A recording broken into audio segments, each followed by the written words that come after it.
Hey guys, just popping in after a beautiful and glorious, very aligned feeling day of work with a quick little PSA. Just a reminder to always be true to yourself and to follow your heart. So today I stepped back into my power early this morning by recognizing that in being out of alignment with my true self yesterday, the energetic was a lack-based mentality. And this morning, as I was closing off the lights and locking the doors, getting ready to depart the home space for the day, it dawned upon me in this moment of great recognition that I had abandoned myself by being in this lack-based mentality, and that all I needed to do to really fully shift out of it and reclaim it was to let go of that lack-based perspective and step into abundance.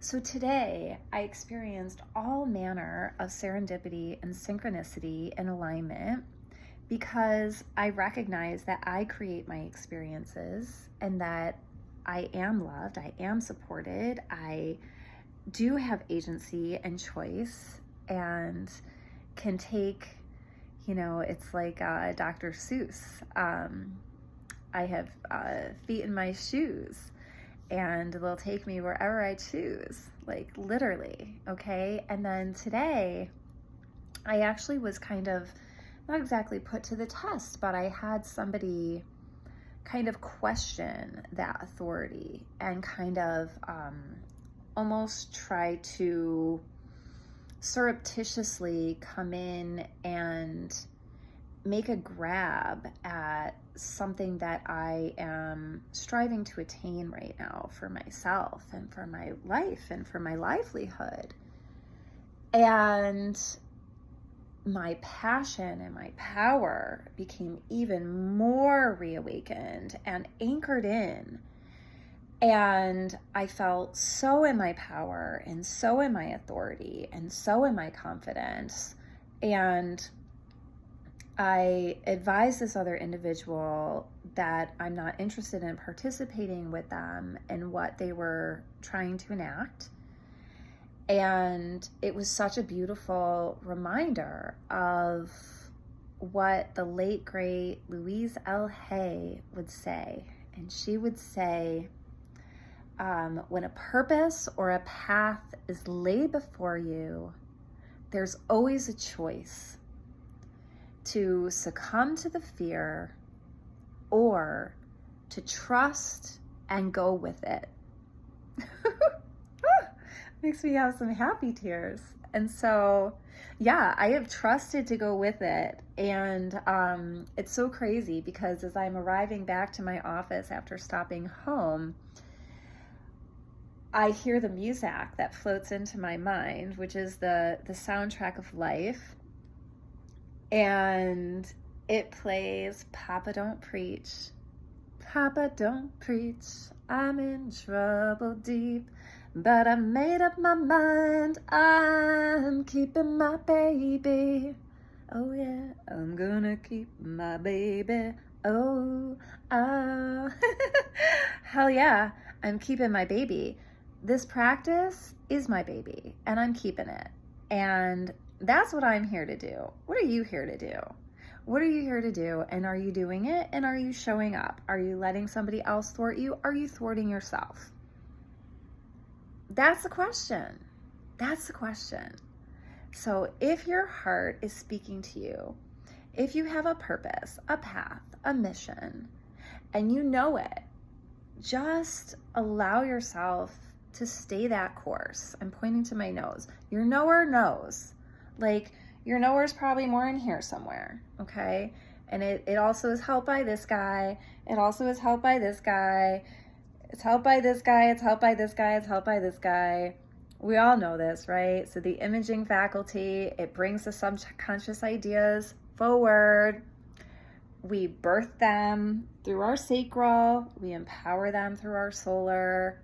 We give them love through our heart. We give them courage, focus, and action through our throat. It's all connected. So what are you doing? Are you doing it? Are you letting yourself stop yourself? Are you letting other people stop you? Or are you committed? Are you dedicated? Because that's when the flow happens. That's when the evolution takes shape. And that's when you find yourself where you're meant to be, serving those you're meant to help. So follow your heart, stay true to yourself, lift yourself back up into more of an abundance-based perspective than a lack-based perspective. All you need is the magic shifter, I call it, of courage, coming in at 200.